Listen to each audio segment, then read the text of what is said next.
กรมอุตุนิยมและอุทกศาสตร์คาดคะเนสภาพอากาศระยะวันที่17หาวันที่23มีนา2025ว่าในระยะวันที่17หาวันที่20มีนา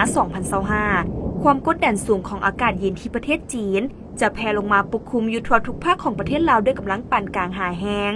สมทบกับกระแสลมตะวันออกเฉียงเหนือพัดปกคลุมเป็นส่วนใหญ่ซึ่งเจนให้อากาศจะเย็นหาหนาวเย็นลงอยู่ทั่วไป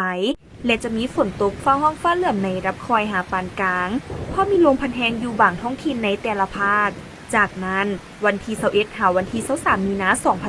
2025ความกดดันสูงของอากาศเย็นจะอ่อนกำลังลงสมทบกับกระแสลมตะวันออกพัดปกคลุมซึ่งเจนให้อากาศจะเย็นหาหนาวเย็นในตอนกลางคืนหาตอนเช้า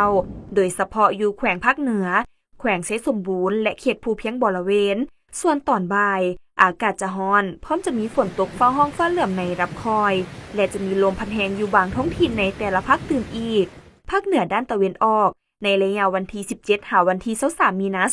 2025อากาศจะเย็นหาหนาวเย็นและจะมีฝนตกฟ้าห้องฟ้าเหลื่อมในรับคอยหาปานกลางเพราะมีลมพัดแรงอยู่บางท้องถิ่นแขวงพงสาลีหัวพันและเสียงขวาง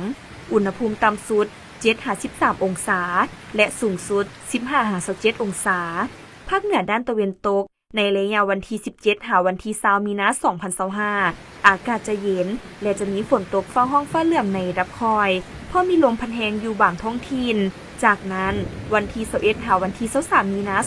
2025อากาศจะร้อนขึ้นตื่มอีกเพราะมีหมอกแห้งปกคลุมอยู่ทั่วไปอุณหภูมิต่ำสุด14-22องศาและสูงสุด34-37องศาภาคกลางในระยะวันที่17หาวันที่21มีนา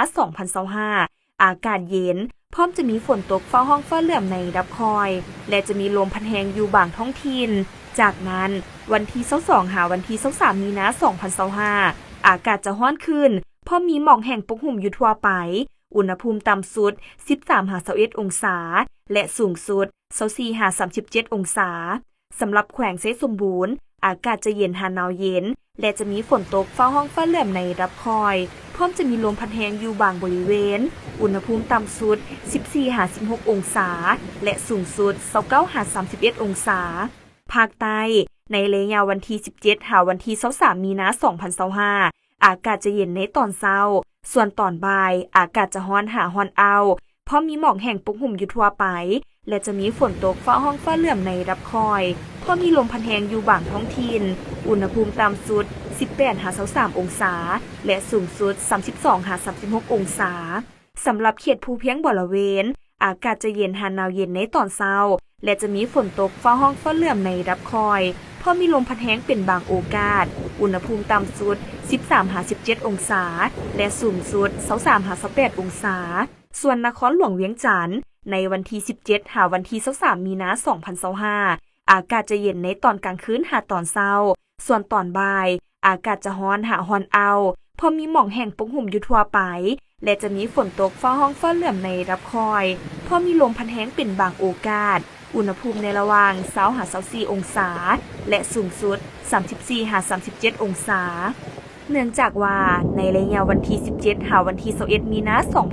2025ความกดดันสูงของอากาศเย็นที่ประเทศจีนจะแผ่ลงมาปกคลุมอยู่ทั่วทุกภาคของประเทศลาวด้วยกำลังปานกลางหาแห้งสมทบกับกระแสลมตะวันออก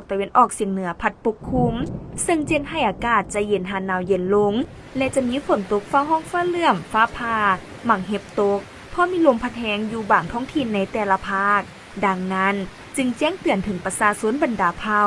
องค์การปกครองท้องถิ่นและองค์การจัดตั้งทุกภาคส่วนจงมีสติระมัดระวังต่อสภาพฝนตกฟ้าห้องฟ้าเหลื่อมฟ้าผ่าหมักเห็บตกและลมพัดแรงอยู่บางท้องถิ่นที่เจนให้เกิดมีต้นไม้ใหญ่หักลมหลังคาเหือนเปเพ